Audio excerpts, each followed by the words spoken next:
and welcome to another episode of Shift Power Rocks. Today, ladies and gentlemen, I have Zach Osherman of Osherman Painting.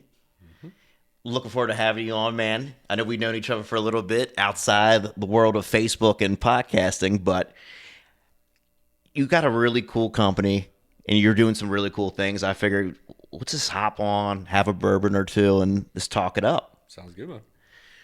With that being said, just give a little background for people listening or watching. Tell a little bit more about your company, what you do. Sure. So Osherin Painting was started in 1979. So this year's our 45th year. It was actually started right after 3 Mile Island. My dad started the company, and he was working for somebody else.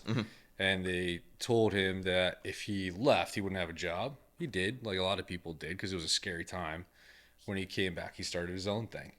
Gotcha. Okay. Yeah, and he worked by himself or with another painter for maybe a decade or two, and then started working with consultants, working with other people, and was able to get out of the field and really build the business from there. Fast forward about 9 years ago, I was actually a lobbyist in Harrisburg for a while. Which is a fun background. Yeah. I was going to bring up how you essentially went down this political science route. I almost did what you did, Sure. but I'll ask a question related to that in a few. Just get more about the background first. So I was a lobbyist for a while. I worked in the equipment industry for a while, aerial lifts and forklifts. And then things were happening in his business and things were happening in my life that it kind of just worked that I would take the chance to work for him. And then I worked as a painter for a little while and then was able to come in and start selling and project managing, and then was able to, build the business from there. When I came in, we had 6 painters. Right now we're up to 14. Wow, that's Yeah. quite the amount of growth just internally alone. Yeah, and my eventual goal is for us to be 18 to 20, 22 at max. So I have this thing, and maybe it's head trash, and in business. We all get head trash. Right. That if we get any bigger than that, our quality will drop. And I think a lot of people understand, at least that are Yorkers that know of the company a little bit. We aren't the cheapest, so we have to keep a quality product.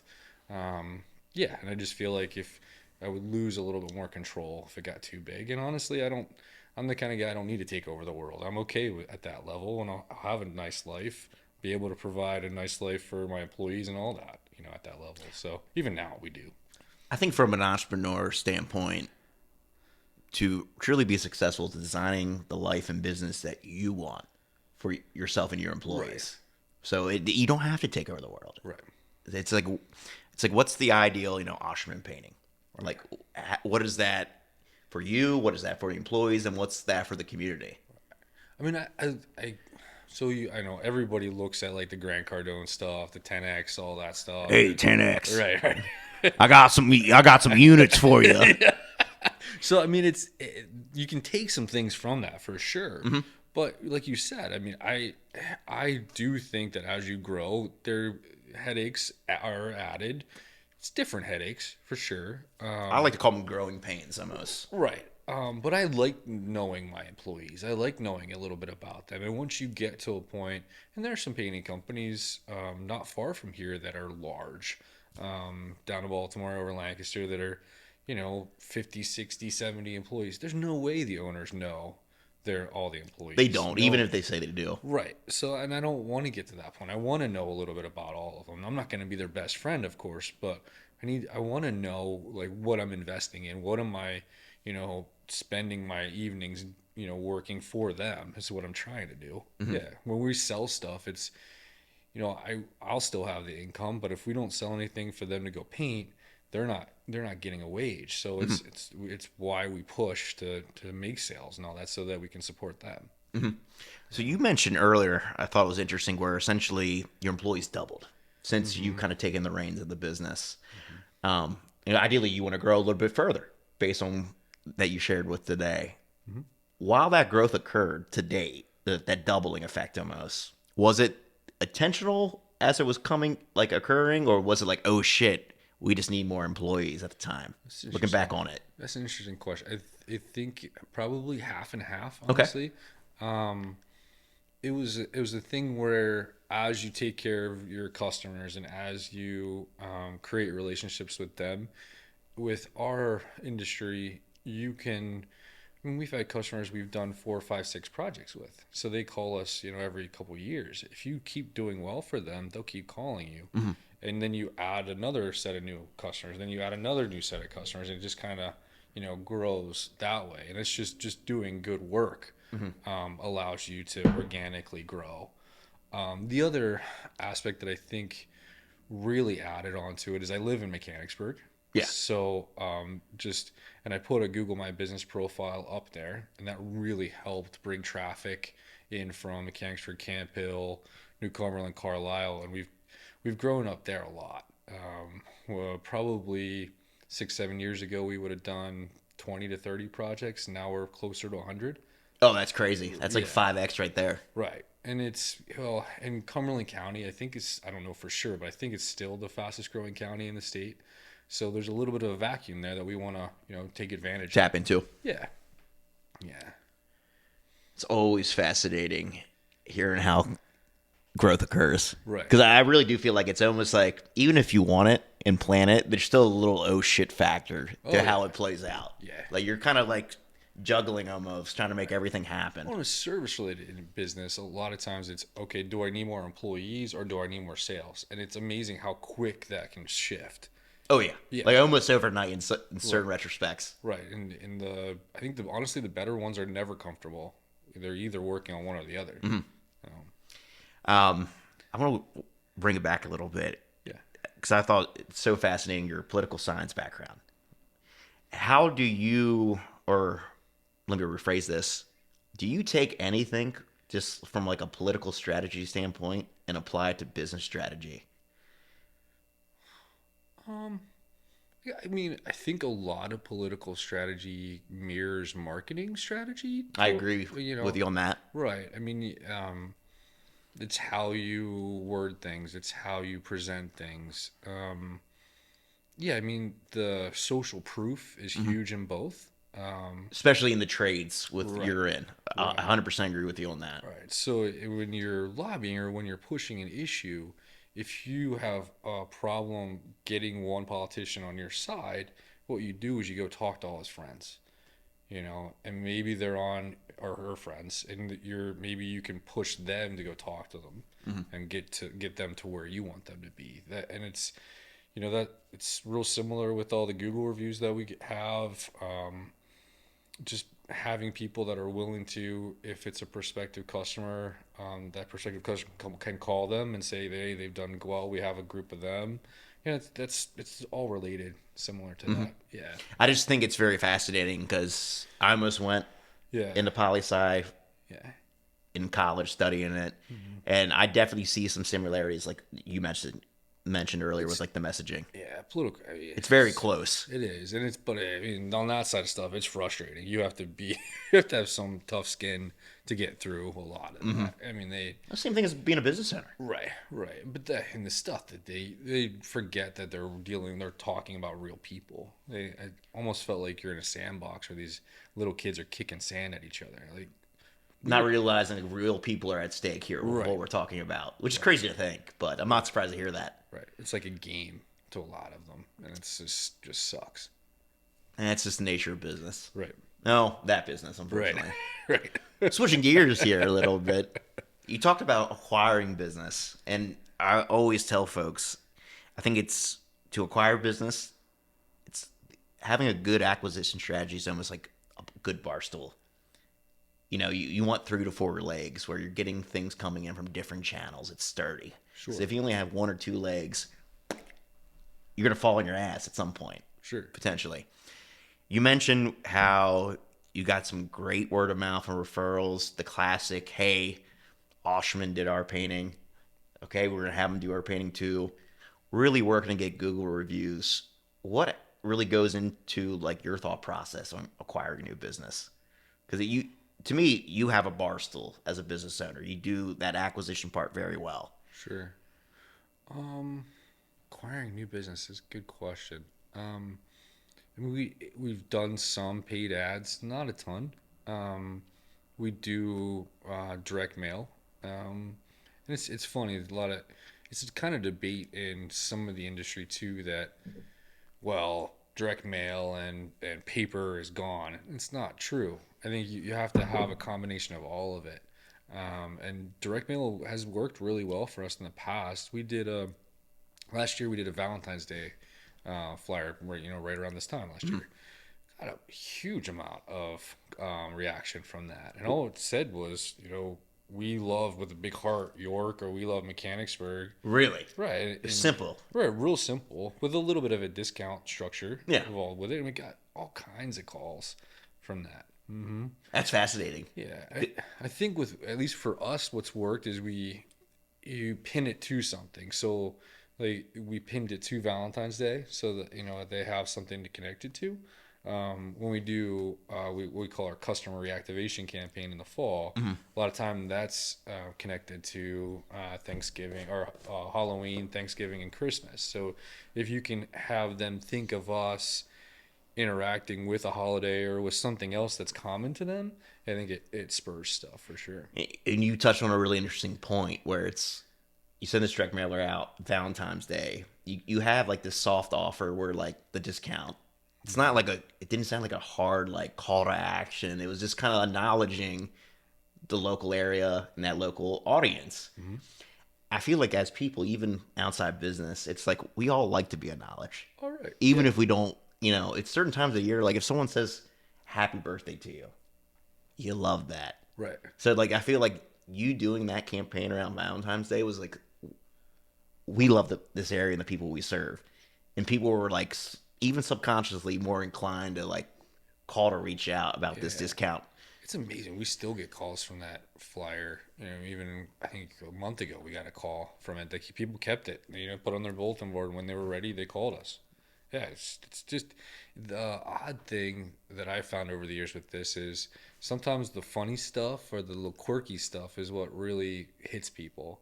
It's not always the glossy, perfectly done, perfectly balanced, all that stuff. It's the little quirky stuff that gets people's interest.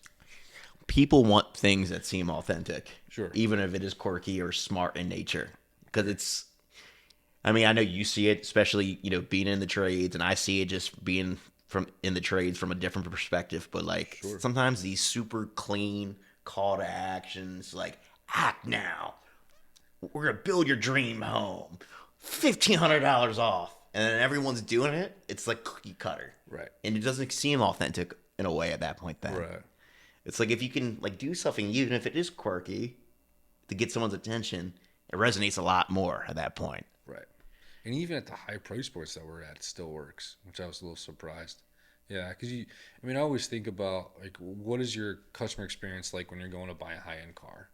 Something like that. That's what we need to be similar to, because we do work for wealthier people for the most part. Now we can work for middle class as well. It just depends on what they want to do. You're like the Acura, almost like entry level Porsche painting. Yeah, and we do run into limits sometimes with if they bring their own designers and stuff like that, and there's reasons for that. I'm sure you have stories for days, man. Yeah, because they want kickbacks and all that kind of stuff that we don't really get involved with. And most consumers don't really know that behind the scenes stuff that happens. We just don't need to do it. So why would I?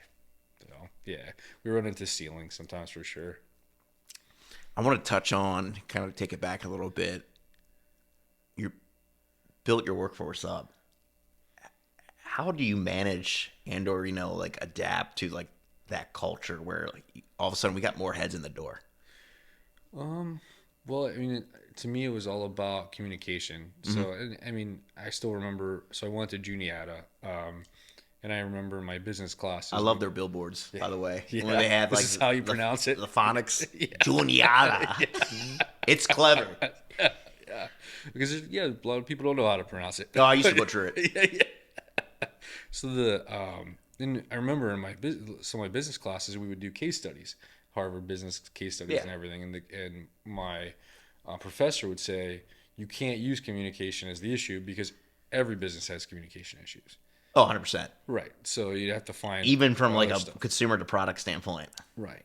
So I mean, it's that plus I'm really big about if you look at my social media, I call out the employees who are actually doing the work. A lot of guys around the country, they very rarely talk about the actual people doing it and make it real general. And I'm not sure where that comes from. I think part of that comes from if that person gets fired the next week and the customer calls and said, "Well, I want that person that did," then they're not there. But I'm not worried about that. Yeah. That's just silliness. And I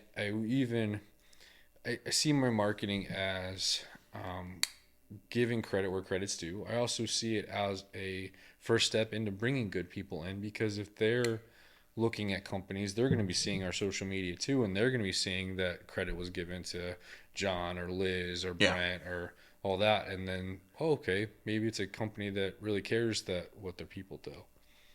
People buy into that. I think especially too where with what you do, there's a lot of trust and intimacy where I'm going to hire this painting company where they might not know you or anyone from Shinola. Right. Okay, I looked up some stuff about them. They really are big on the employees. Employees seem like good people. I'm trusting them to come in my home and paint. Right. That's intimate. Right. When you come into the home, not just the exterior, but the interior as well. Right. Like they're going to be painting here for a couple days or whatever the project scope may be. That's a trust factor that like goes into like that purchasing decision at that point. I see it like so. Southwest is really big about using their employees in their ads. You know, it's personal. It makes it personal. I know Apple. I don't think they do it as much anymore, but years ago they would put their actual mechanics on the billboards and stuff like that. That's huge. People want to relate. They're actually people. It's not just this nebulous company. You're actually dealing with like something. a conglomerate. It's Right. like it's Right. almost reachable and like touchable at that point. Right. Like you can make sense of it, even if it is like a Silicon Valley company. Right. I have a friend that says, business is personal, and it is personal. I like to say that all the time too. Right. Am I sure I'm not the friend? Maybe. There's a couple that say that. I'll give you liberty on that one. Oh, goodness. Wait, what's your name again? Oh, sorry. Just play some DMX, Marty, on the post credits. What's my name? Oh man, this is fun. I think it's cool, and I know where you get it from, but I figured to share to the audience. Chief Vision Officer. What is that to you, and where do you get that from? It's from Simon Sinek, and I forget which book. I should know. I've read most of his books, and he talks about where a lot of CEOs don't know what their role is, because COO is in charge of the operations, CFO is in charge of the finances, CMO marketing. CEO is kind of a nebulous, make sure everything runs. Yeah, executive across the board, essentially. Right. P's and Q's. When they really should be the ones that are looking forward. They really should be seeing where the company's going. Especially if growth is a desirable attribute at that point. Seeing the obstacles, seeing the things that you want to get to. So that's where I get that from, and I do have a really good office manager and there's a lot written about the visionary integrator relationship, and she's more of the integrator. I am more of the visionary. I can still do some integration stuff, but you almost have like to define with your office manager, which is interesting. Where it's like you've really ingrained it. It's more than just a title. Isn't it legitimate like criteria what you do and how your employees interact with you? It's just like, I need this support. I'm going to give you the support based in my role. Right. Because you and I both know there's people, titles and name only. Right. Yeah. I'm always looking ahead. I mean, and like I said earlier, but I don't want to get huge though too. So I see where we may hit market issues, but I also see things that, like for instance, something that's coming back, wallpapering. It's slowly coming back. So weird, but like I've heard that before we even mentioned it just now. It's like from an interior design standpoint, it's coming back. Right, and there's high gloss finishes and different things that we don't do as much now that could be coming. So I guess conversation pits are coming back and water beds too. Then maybe, but yeah, I'm always looking at that kind of stuff and seeing if I don't want to stray from the 6 or 7, kind of things that we do really well. But if it's something that I can bring on that I can get a couple people trained and we can be maybe one or one of two that do in the area, that's huge. There's an opportunity there. Right. So I know your employees mean a lot to you, and your local business with roots going back to your father starting from 3 Mile Island. What's community mean to you? Okay, what does community mean to me? Community means supporting supporting my employees, supporting their families, supporting the areas that they're in, so that it's a cyclical thing. If we do that, I think it'll come back to us. I'll be honest, I think it got to a point where I was so focused on the business and focused on them that I think we can do better as a business on the community side of things. And growing up in York and now living in Mechanicsburg and having a split focus a little bit can make that tough. But I do think that there is opportunity, again, vision stuff that we can do a little bit more for the community. And I mean, even last night if you look at my stuff, I was at a fashion show for a friend that was doing a charity fundraiser for the American Heart Association. So I don't know if that was probably just in Harrisburg in that area. It wasn't down here. So I just have to make sure that we're always looking at both. And we do stuff down here too. That's an interesting balance, though. Right. I know myself as we're scaling. I'm going to have a lot of the same questions as we ramp up into that. Right. How much attention do you give? Right. Yeah, and it's I think it's so my sales manager, he does some referral groups and does some things down here to represent us a little more down here. So I think you can kind of lean on your employees sometimes to represent you too in certain areas. Absolutely. Yeah, but as the owner, I still got to show I love going to the buy local stuff. That's great. I think I'm going to go to the Mardi Gras one coming up. It would already happen once this drops, but right, yeah, Carmine's great. he's one of the best guys in this community by far. He just legitimately loves doing it. Yeah, and I'm attracted to that. And because I want to be with authentic people who are putting their stuff out there to make things better. I think a lot of people are just talk. Yeah, just are. No, he backs it up. Where it's like, well, what are we doing for all these various animal things? He loves animals. Well, that's his thing. In addition to community, or doing these fundraisers. Right, but then it's one of those things too where I could have, I don't know, a thing every freaking night. You gotta have a life outside of that stuff too. That stuff's important because when recessions hit, when things dip, that's who you lean on. To have you work. lean on the community. You lean on your network and I like to call it a tribe. It's your core customers, your employees, your key stakeholders in the community that you're associated with. You lean on them a little more when things get tough. Right. You guys know anybody? Do you have anything? Exactly. Right. It's always good to have that infrastructure in place. Right. Yeah. That's why we do the referral group stuff. We're part of PRE. It's similar to BNI. Okay. But yeah, we always make sure that's a priority as much as we can.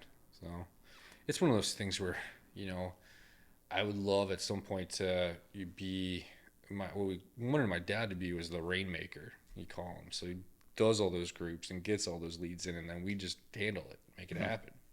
So I have to have feet in both still.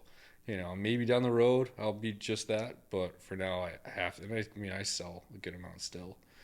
It's part of growing the business. It sounds like going back to you shared where you're at and where you want to go. Right. You got to, as an owner, my dad always had a philosophy of owning a bar where he's like, I'll clean the bathrooms if I need to.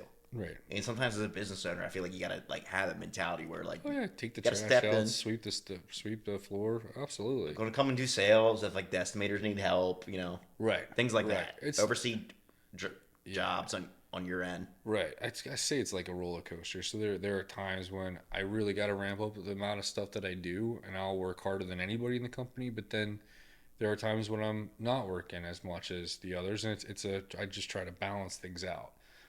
Because work-life balance is a big thing. It is for me. I've tried to really create boundaries. I've even had customers that texted me at 8:30, 9 o'clock at night. I had one call me at church at 9:30 on a Sunday morning. I'm like, and I wasn't rude to them. I just explained, listen, I have to have a personal life too. I'll get back to you on Monday, and I try to keep everything within like 7 to 6 is Yeah. what I can, to communicate with people. And I get it. They're working during the day and they're coming back and looking at proposals. Especially like when you're dealing with residential stuff. I totally get that. Where it's like the only time they might be able to respond to you is right after 6 o'clock at night. Right. I get that. But don't push it. It's too much. Especially on a Sunday morning. Right. Like, come on. Right. And we're dealing with a lot of retired people and stuff like that. Come on now. You can get back to me during regular business hours. Mm-hmm. Yeah. So It's just everyone's different. Sometimes people like to push the little boundaries. oh yeah. Yeah. And the ones the text one was a younger couple.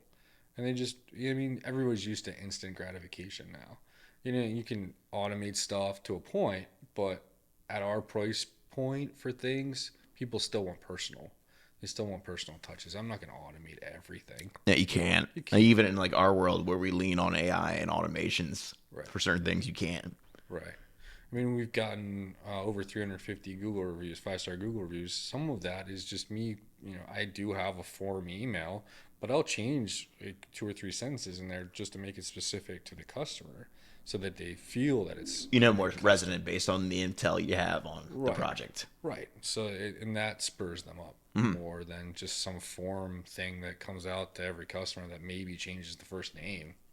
That doesn't do anything. No, you're less motivated to fill that out. I feel like if I'm a customer getting that at that point. Right. And I know how often we are just hammered with companies trying to get reviews out of us now, that it has to be personal for them to be spurred to do it. Even when you go to coffee, you want to rate this experience, like right there after you pay, like, hold on, I haven't even drank the damn thing. And then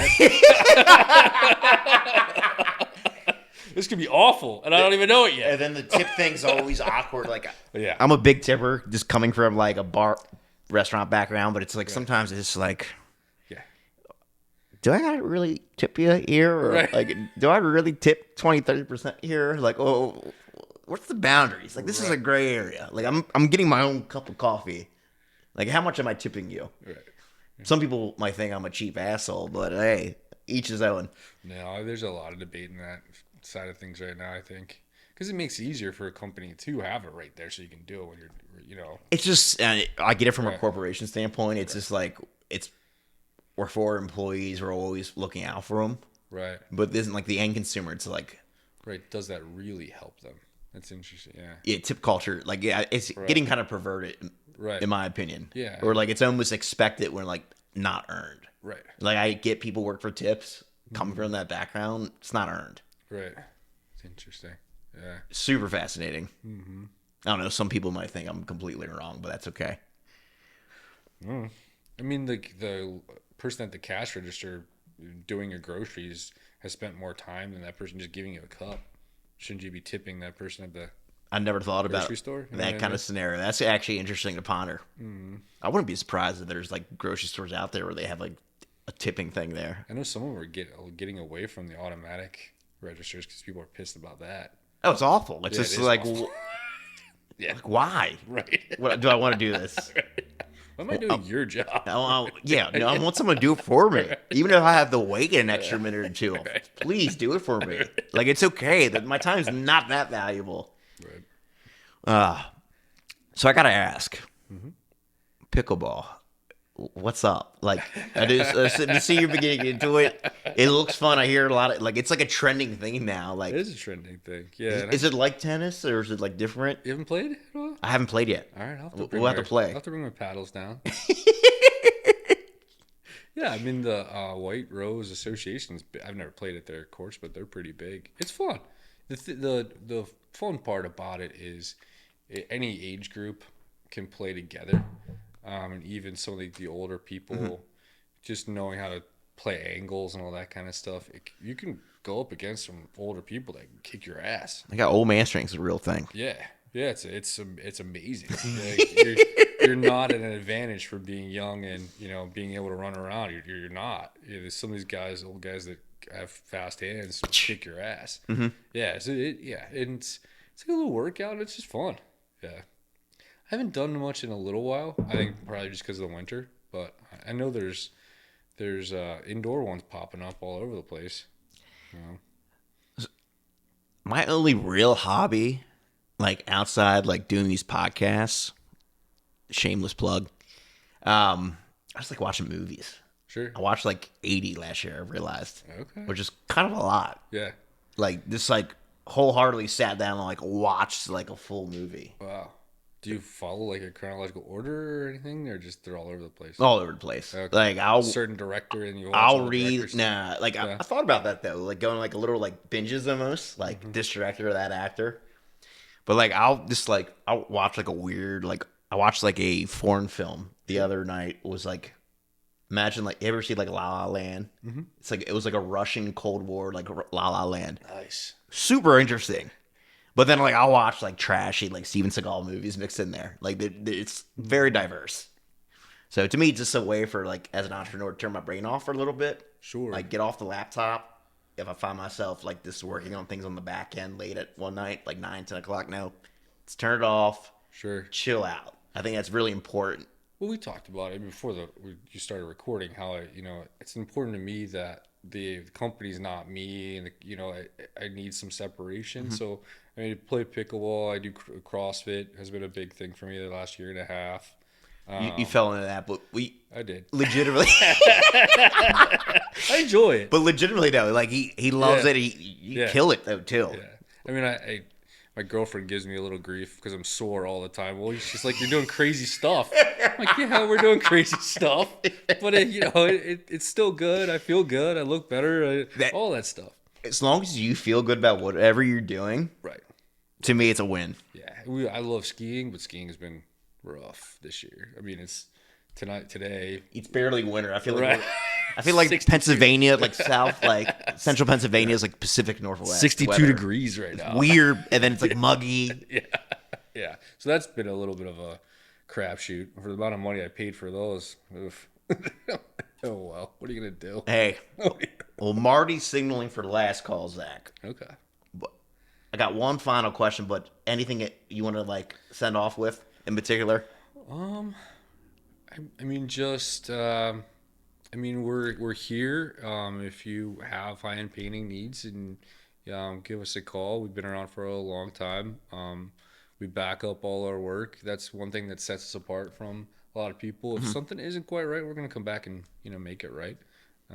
So yeah, and like I said just a couple minutes ago, really big about trying to plug into your community, plug into the Mechanics Work community, and do what I can now that I'm a business owner, and want to just grow myself, grow personally, and grow the company.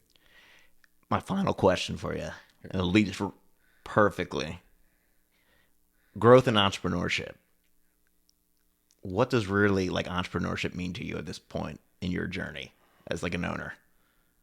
Entrepreneurship to me is being able to support your personal goals with your company goals. I mean, it's a mixture there. It's finding the pain points. It's working with your employees to make sure that things are done correctly. I don't know if I'm the model entrepreneur, to be honest. I'm not always looking for that, That's okay. Yeah, that next big thing. We or touched on it whatever. earlier about entrepreneurship's in part designing your life the way you want it. You don't have to be Right. Yeah. I the don't Grant Cardone. Right. Yeah. So I mean, it's being able to mold your business or mold what you're doing to support what you want to do in your personal life. Support your family.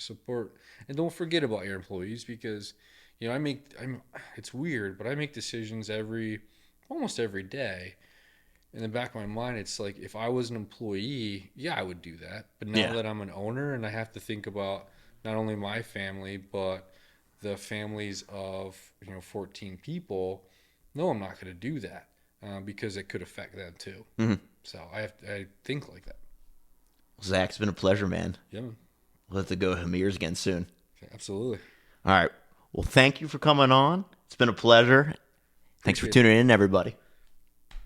Good.